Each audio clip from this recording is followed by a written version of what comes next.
we'll see what the response is in the spring game, and we'll obviously get a good feel for maybe where this depth chart is at. Although I think Nick and I have a good sense for it after all the Yeah. practices that we've watched. Nick put out his first depth chart projection for the offensive side on Thursday. The defensive side will be coming out on Friday, so make Mm-hmm. sure that you guys go check that at Gators Online. But Nick, I mean, let's start with the quarterbacks. How do we see this? I mean, obviously, I think for the spring game, and this is a depth chart projection for the spring game, folks. We're Yeah. not projecting for fall, but obviously for the spring game with the quarterbacks, you're just going to have, those two guys splitting, but one guy with one team, one guy with the other team. But who's going to get that shot with the first team? You think, Nick? Yeah. In the scrimmage yesterday or scrimmage on Thursday, Graham Mertz took the first snap with the ones. And then Jack Miller also led the ones, but later on in the scrimmage, I think you're going to see that in the spring game as well. But Graham Mertz has been the guy who, takes that first snap with the first team. I think Max Brown has gotten a lot better. Max Brown was someone who, if I'm being like blunt, honest, last year when I saw him playing, I was like, I don't know that this kid ever plays at Florida. He's gotten so much better at the quarterback position. His throwing motion, I think, has improved. I like how the ball comes out of his hand.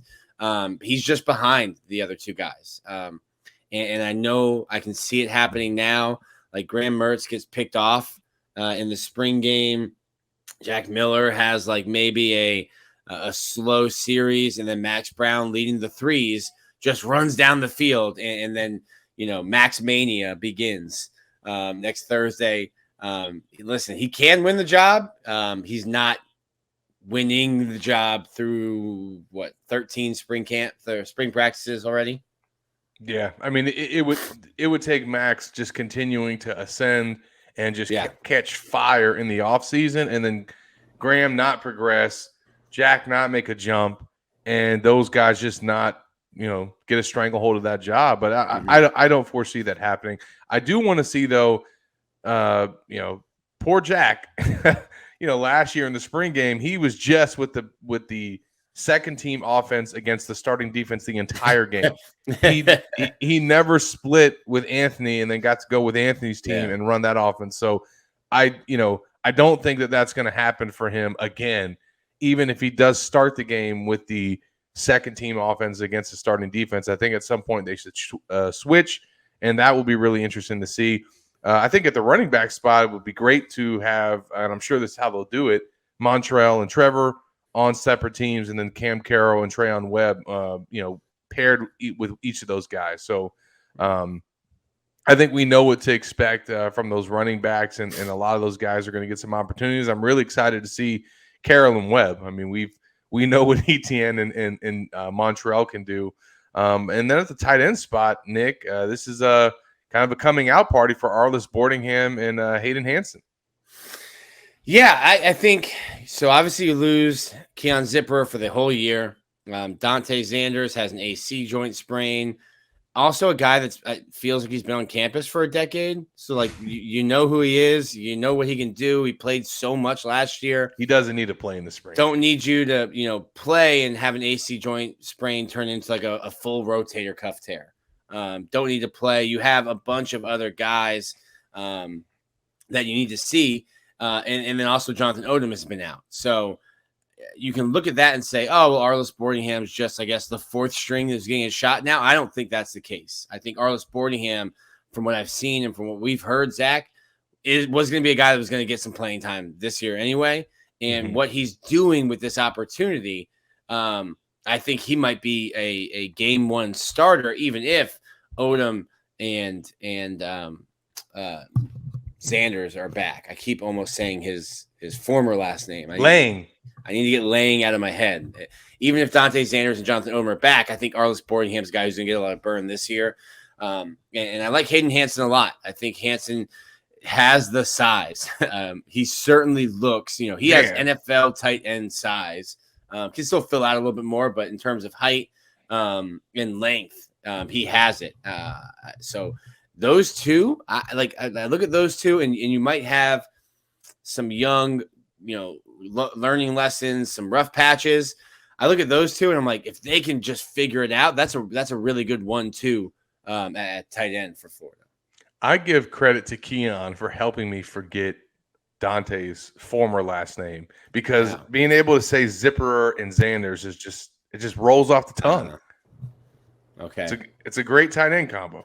Yeah. So Z's. Yeah, I like the Z's. We'll see what the combinations will be along the offensive line, Nick. Right now, just right off of your head, what does the starting first team offensive line look like left to right, and what does the second team offensive line look like left to right for the spring game? Spring game. Because for the spring game, I think it looks different. Starting left to right for the spring game, Austin Barber, Najee Harris. I think I have Christian Williams listed, but I think Najee Harris can be that guy. So we'll do Barber, Harris, Aguakin, Leonard, and Keontae Goodwin would be my starting 5 left to right.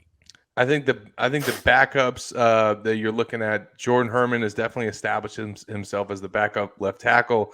He's also like Trent Brown big. I walked by him yesterday, and just, you kind of look up. Yeah. It will be interesting though. Is Williams or Harris with the first team at left guard and at center? I mean, we mentioned it. Do they give Slaughter a shot with the starting offensive line?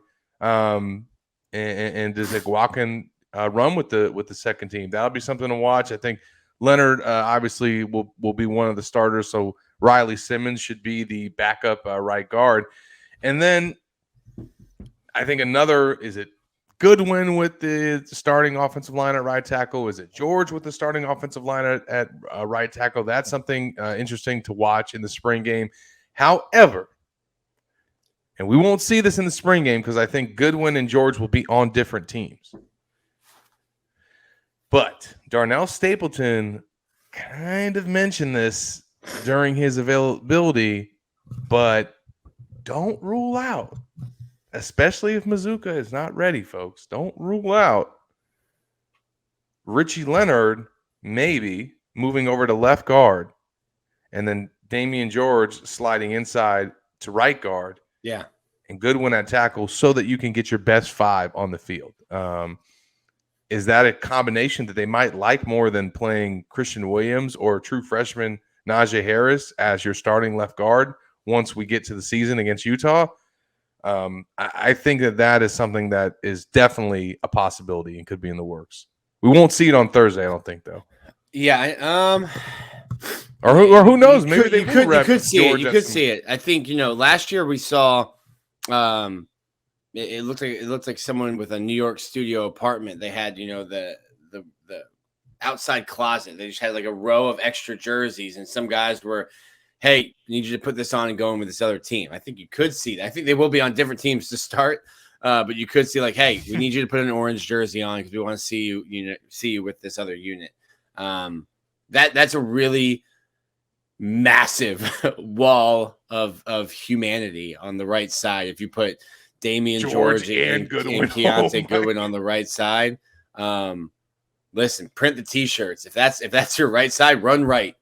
That's print the shirts, run right. That's like 780 pounds of human at right guard and right tackle if that's it. So from SEC programs too. It's not like you just brought in these guys out of high school. Oh man, that's gonna that is interesting. You have to get your best 5. And everything we've heard. I mean, I think Jake Slaughter, and I wrote that in there. I think Jake Slaughter is. I mean, he's just kind of been at Florida, just kind of existing at Florida and developing. I think not only has he been pushing Kingsley for a job, but has positioned himself to get playing time in the fall. I mean, he could potentially play at guard too. He's another option that they have there. And then at the receiver spot, before we move over to our depth chart projections for the defensive side, obviously we know Xavier Henderson and Ricky Pearsall have kind of established themselves at receiver. A guy that you projected, Nick, and I think is maybe wasn't where things were at last year is potentially Caleb Douglas, kind of now earning a starting role. Remember, he was kind of behind Jaquavion Frazier's Yeah. last year. Frazier's got hurt, and Douglas got to play. But Frazier's has been hurt throughout the spring, really, I think, Nick. And Douglas has taken advantage. I think he's going to have a chance to run with the starters on Thursday. I think so as well. Khalil Jackson's a guy who's had a great camp, I've been shaking my pom poms for Andy Jean all spring. So I think Andy Jean's a freshman that can get some playing time. He doesn't show up here because I think I've seen him running with the threes mostly, but he's sharp. He's a technician. He's got really good hands. I think Florida's going to be good. Last year at this time, Zach, I was telling you this is the worst wide receiver room I've seen in a decade of covering the team. I like it much more this year. And one of the guys on the screen is a big part of that. Ricky Pearsall. Didn't know what he was, but I think Ricky Pearsall, in talking to him, I think it was a really tough decision. I think for most of the offseason, he was planning on leaving, and whatever changed, whatever made him come back, he has this man on a mission look in his eyes. Like maybe it was something a scout told him, or maybe it was getting his NFL paperwork back. And you read something and you're like, that's how they view me as a player. All right, bet. I'll show you. That's the kind of attitude I get when I talk to Ricky Pearsall and when I see how he's going about this spring. Cause like, I've been here, like a guy like Ricky Pearsall. I watched Dominic Easley kind of just chill his last year in the spring. And you can let older players do that. Listen, you know what you're doing. We don't need you to get hurt. We need you in the fall. Just chill. Just go out and relax. and Dominic Easley was like, yeah, that sounds good. I'm going to hold my helmet and talk trash to people while they're playing. It's hot out here anyway. Ricky Pearsall is out there grinding, competing. Like he's out to change some people's minds. I don't know who, because I think everyone here in Gainesville and Florida fans love him and think that he's a great player. But yeah, he has an attitude that he's trying to change minds this year. And then Ty Jacquiao Bowman. Look at you. You are on a roll, Nick. They're having a day. It's a great day to have a day, Zach. I mean, you've gotten to the end of the week. It's Friday. You're feeling good. You're just letting those names roll. Yeah. Well, it helps that Florida gave me a pronunciation guy with the players saying it. Yeah, that does help. Well, we're going to get into some names on the defensive side as we give you our projections for how we see things playing out with that unit and who we expect to line up with the starters, who we expect to line up with the second team. Nick, I think my starting defensive line right now, ooh, man. I mean, I think it's going to be Boone. I think it's going to be Jackson. I think it could be Banks. And then I think Uman Milan on the other side. I think that's your starting four. And that is subject to change because I think Tyreek Sapp is a guy who can work his way in there. I think I expect to see Sapp because it looks like he's been repping at end a little bit more in spring. So I mean, could he line up potentially with the second team defense at end? Does he play at inside at tackle? Because you still got Chris McClellan, who I think will be with the second team unit. You got Desmond Watson, who will be with the second team unit. Those two guys inside seemingly make more sense than Sapp, but he's obviously played there too. So we'll see. With Princely sliding over from end to Jack edge, I think that makes Boone your starter, Sapp your backup at end. But Sapp has that position versatility where he can go inside. And if you're looking at defensive tackle, I think you're good there, but it's also, I mean, Will Norman is third team, probably not happy about being third team. But he's had a great spring. And I think that just goes to show you we got to put a counter on this. How many times when I talk about the defensive line's depth, but Will Norman not being in a two deep shows you how much Florida has reshaped that room and where they are. Yeah. And I think, you're going to see a lot of the freshmen playing in that game on the defensive front. Collins, I think, will be playing at defensive end. James, TJ Searcy at the edge spot, although I think Antoine Powell will be kind of starting with that second team unit. And then at linebacker, Nick, getting Taraja Mitchell back is huge. I think that probably he and Shamar James are your starting inside linebackers with that first team defense. And then on the other side, you're probably going with Scooby Williams and Manny Nunnery. I think either Manny Nunnery or Jaden Robinson has been getting a lot of playing time too. But I think it'll probably, based on the way that Jay Bateman talked about Manny Nunnery this week, I think that he's probably in line to start an inside line or be a backup inside linebacker behind those guys. Yeah, I think Mitchell and James are your starters. I think Mitchell has been so good and more so in the way that he's been a leader and how he's been vocal, because they have kind of been protecting him because his guy has had some injuries, and taking advantage of another guy with an injury. I think Derek Wingo is going to have some ground to make up. Wingo, but from everything I had heard, they were ready for him to be the starting middle linebacker. Obviously, he had to have foot and shoulder surgery, so he's been out for the spring. And all of a sudden, you get this 6-year, Big Ten transfer coming in, and Captain. now you're out here fighting for your life, fighting for your job. So I think Derek Wingo is going to have some ground to make up to I guess unseat Taraja Mitchell. But Shamar James has been great, and I love the quote that you had in your story from Jay Bateman. It's like, yeah, Shamar's being more vocal.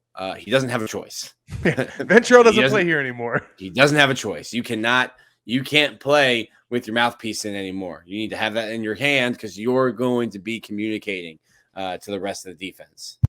And I'm writing that story, Nick, and going through your defensive grades from Pro Football Focus, I didn't realize that Shamar James graded out as the Gators' best tackler among Florida's linebackers last season. So he's got a chance to really make a jump in his sophomore season after making 4 starts last year. So excited to see what he can do in his first spring game with the Gators. And then to wrap up the depth chart on the defensive side, we get to the secondary. We know Jason Marshall is basically locked down that one of those corner spots. In the scrimmage, Nick, looked like Kimber was the guy that earned the starting reps. It will be interesting to see if Moore is able to play in the spring game or if he's maybe limited and where he lines up. And also, I'm very curious to see is Jaden Hill the starting nickel? Is Jaden Hill the second team cornerback? Like where does he line up? Because he's been all over the place. I think that's something that we're going to find out in the spring game. Also, I think nickel might be a position that if you find you go in the transfer portal that you go and look for. Florida, not to put anyone down, you haven't had a Chauncey Gardner since Chauncey Gardner. Like you haven't had somebody really excel at that position since Chauncey. And when Chauncey was moved there, like the NFL was still like changing a little bit. It shouldn't be a hard sell to get somebody to move. Everyone wants to be that lockdown Revis Island, outside cornerback. Guys are making a lot of money playing inside. It's a very different position, nickel, than outside corner, but guys are getting paid. So it's not hard. It's hard to find someone who's really good and has that, physical skill set to excel there. But you're not battling we have to move you inside. Why? Because I'm not good enough to play this. Like, no. It's a whole position that's getting paid tens of millions of dollars in the league. So it shouldn't be a hard sell to anyone if you can find a guy that can play that well. I don't know that that's Jaden Hill. Right now, I think Perkins is the guy that's going to start there. He needs to. How much eligibility does he have left? He's a guy that is now or never kind of in my eyes. Absolutely. And he's a senior, Nick. Well, how many COVID years does he have left? 4. This is his time. He's gotten to start before he's gotten to start before. And I will say that I think that, the guy that they lost, Jordan Young, he was another guy that probably could have been in the mix to start there. I would have liked to see more Jordan, and you as well. We both would have liked to see more Jordan Young, friend of the show, former guest. That's Would have liked right. to see more Jordan Young. In He's that nickel starting for spot Cincinnati last right year. now and wearing number 1. So, Dude. yeah, if you get that number 1 jersey, you're a dude. I think they're still looking for maybe their dude at safety. Maybe he's there. But, I think Mitchell is definitely going to be one of those dudes. He has been out. But, Kamari Wilson, is he going to be able to get to a point as a sophomore where he's ready to lock down that starting job through this spring, through the offseason? Or will the Gators, as they've been in the market and Billy's been open about, go out there and be able to add an experienced player that can push him for that job? Because I don't think that while Kamari is, got a lot of talent and came in as a highly heralded recruit, he's still learning at that safety spot and still progressing there. So he's not by any means locked it down, based on my understanding. So I think that's part of the reason why they're going to go out there and see what they have now. And I don't want to just single out Kamari, even if he does get to the point where they feel comfortable starting him there full time. You still need more guys behind those two because basically after that it is just true freshmen and a bunch of young guys. So, and that's great for guys like Jordan Castell and Rashad Torrance, or excuse me, the other freshman that they just brought in. But I mean, at the end of the day, you don't want to have that be, you don't want your backup safety to be a true freshman. Whether that's Jordan Castell, whether that's Bryce Thornton. So I think that they're going to be in the market for an experienced safety in the portal that has had some years as a starter. To add to that, I think they're looking for somebody who can start on August 31st at safety. They're not looking for a depth piece at safety. They're looking for a guy that can play and start from game 1. Yeah. So that's going to be a priority for them in the portal once we get done with spring. So that's where things stand in terms of the depth charts that we expect to see the Gators roll out on April 13th.